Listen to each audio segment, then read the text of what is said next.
फडणवीसांनी मणिपूर लडाखमध्ये जावं, फडणवीसांच्या दौऱ्याचा संपूर्ण खर्च मी करेन, उद्धव ठाकरेंचा फडणवीसांवर हल्लाबोल।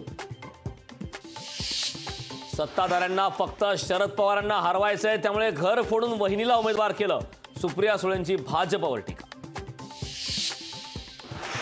रावेर लोकसभेत महायुतीत नाराजी नाट्य, आमदार चंद्रकांत पाटलांची रक्षा खडसेंवर नाराजी। भाजप आणि राष्ट्रवादी शरद पवार पक्ष एकाच घरात एकाच तालावर नाचत आहेत, चंद्रकांत पाटलांची टीका। दिल्लीत जागा वाटपासंदर्भात इंडिया आघाडीची बैठकीसाठी उद्धव ठाकरे, आदित्य ठाकरे, राऊत दिल्लीत। महाविकास आघाडीतील तिढा असलेल्या जागांवर चर्चा होणार। इंडिया आघाडीची दिल्लीत लोकशाही वाचवा रॅली, इंडिया आघाडीतील सर्व घटक पक्ष रॅलीत सहभागी होणार। केजरीवालांच्या पत्नी सुनीता केजरीवाल ही राहणार उपस्थित। इंडिया आघाडीच्या महारॅलीला प्रत्युत्तर म्हणून भाजपकडून मेरठमध्ये जाहीर सभा, सभेच्या माध्यमातून पंतप्रधान नरेंद्र मोदी करणार प्रचाराला सुरुवात। महाराष्ट्रातील भाजपच्या सर्व क्लस्टर प्रमुखांची आज बैठक, भाजप प्रदेश कार्यालयात संध्याकाळी 6 वाजता बैठक। बैठकीला देवेंद्र फडणवीस, बावनकुळे राहणार उपस्थित। काँग्रेसच्या केंद्रीय निवडणूक समितीची दिल्लीत बैठक, सांगलीमध्ये मैत्रीपूर्ण लढत करायची की मित्रपक्षाचा उमेदवार मान्य करायचा याचा निर्णय होणार।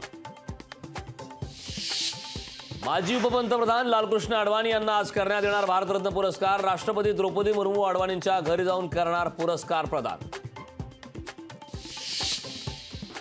राज्यात उन्हाचा कडाका वाढला, सोलापूरच्या जेऊरमध्ये 42.5 अंश तापमानाची नोंद, तर परभणी, नांदेड, बीड, उदगीरमध्ये पारा 40 अंशावर।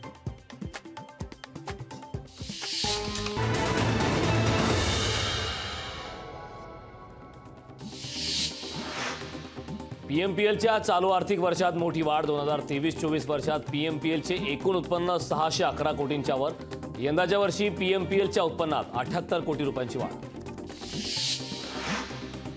मराठा आंदोलक मनोज जरांगेंची जूनमध्ये होणार नारायणगडावर जाहीर सभा, सभेला 6 करोड मराठा येणार असल्याचा मनोज जरांगेंचा दावा।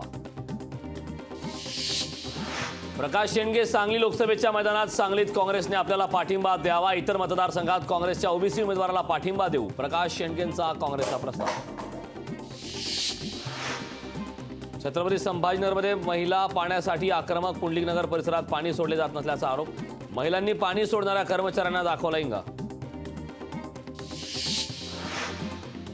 बळवंत वानखेडेंचे उत्पन्न 22 लाख रुपये, वानखेडेंकडून आयकर विवरणात माहिती, ग्रामपंचायत सदस्य ते आमदार, आता लढणार खासदारकीची निवडणूक।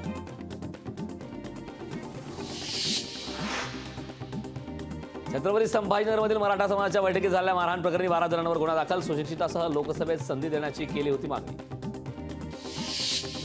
राज्यात बालमृत्यू दरात घट, बालमृत्यू दर 1022 वरून 18 वर, तर नवजात मृत्यू दराचंही प्रमाण घटलं। साताऱ्यातील पाटणमध्ये अवकाळी पावसाला सुरुवात, पावसामुळे कलिंगड, काकडी, स्ट्रॉबेरी, आंबा पिकांना मोठा फटका बसण्याची शक्यता। पुणे विमानतळाचा उन्हाळी हंगाम 31 मार्च पासून दिवसाला 200 पेक्षा अधिक विमानाचं होणार उड्डाण, तर पुणे विमानतळावरून 5 ते 6 नव्या विमानसेवा सुरू होण्याची शक्यता।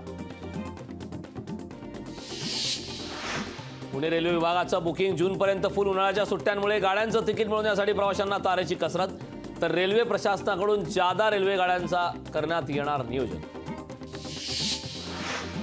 शरद मोहोळ हत्या प्रकरणात आरोपपत्र दाखल करण्यासाठी 30 दिवसांची मुदतवाढ, 15 आरोपींविरोधात आरोपपत्र दाखल करण्यासाठी विशेष न्यायालयाकडून मुदतवाढ।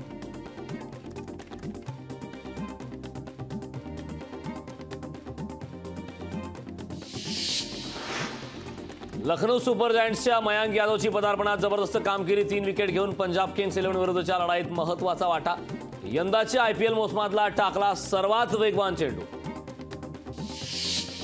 मेगा इंजिनिअरिंगची 60% देणगी भाजपला, निवडणूक रोखे खरेदीनंतर सरकारी कंत्राटे मिळाल्याचं एक्सप्रेसचा मोहाचा दावा।